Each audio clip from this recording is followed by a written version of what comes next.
Hi friends, welcome to SriSai IT Hub.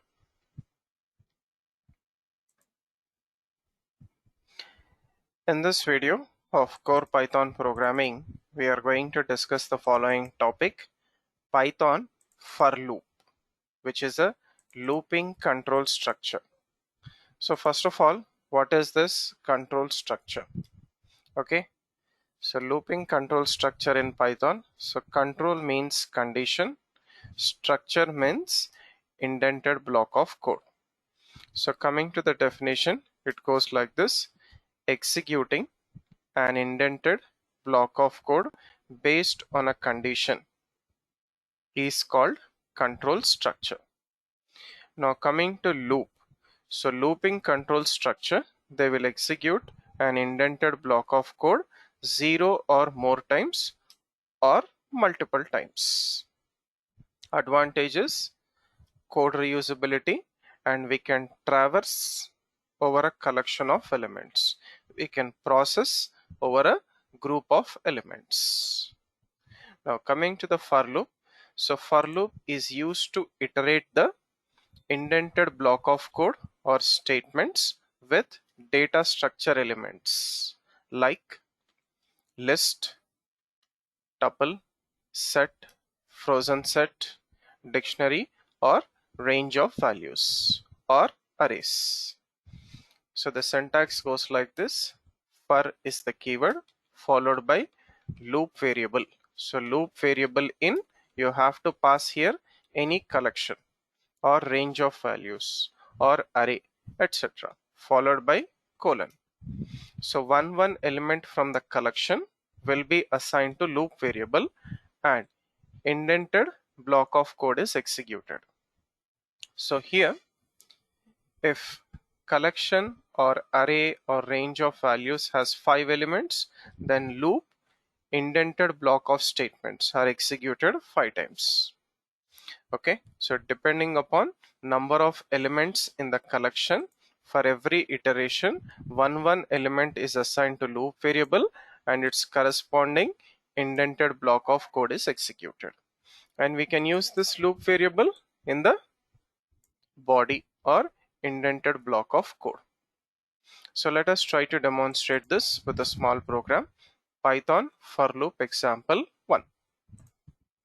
So take a new page. First write comments at the beginning of the program.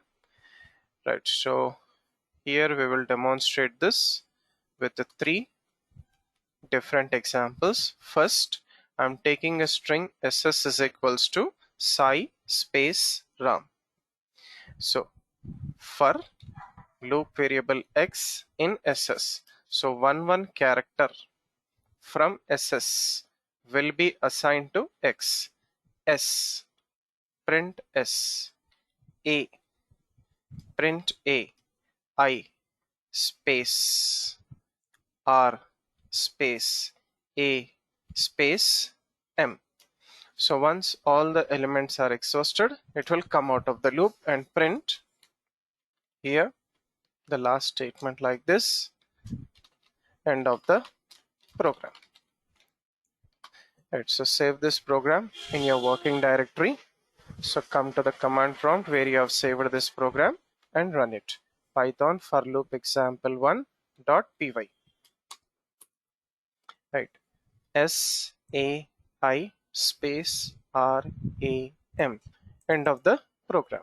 So once all the elements are done in the collection or string or range of values, then it will come out of the for loop. Similarly, I will iterate or process elements of a list.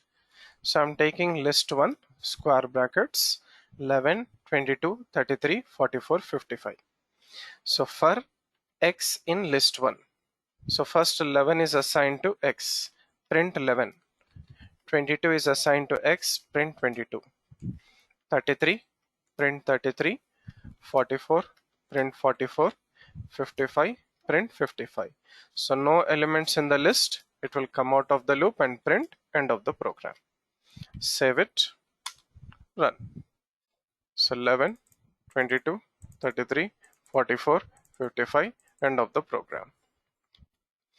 Next, let us use range function. So for I in range of 10, so range of 10, it will generate a values from 0 to 9. 10 is not included. Okay, last value is not included. So total how many values it will generate? 10 values. So first value 0. So 0 is assigned to I. Print I plus 1. 0 plus 1, 1. Next, 1 is assigned to I. Print 1 plus 1, 2. Next, 2 is assigned to I.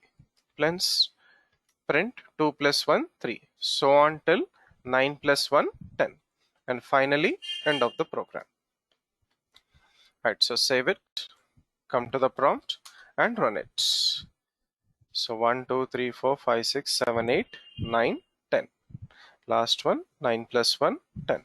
First, 0 plus 1, 1. And finally, end of the program. So this is how we are supposed to work with for loop, which is a looping control structure.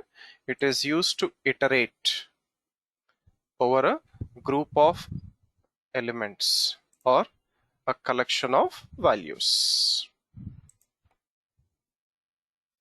Thank you for watching this video. Do like, comment and share this video, and also subscribe to the YouTube channel Sri Sai IT Hub. Have a nice day.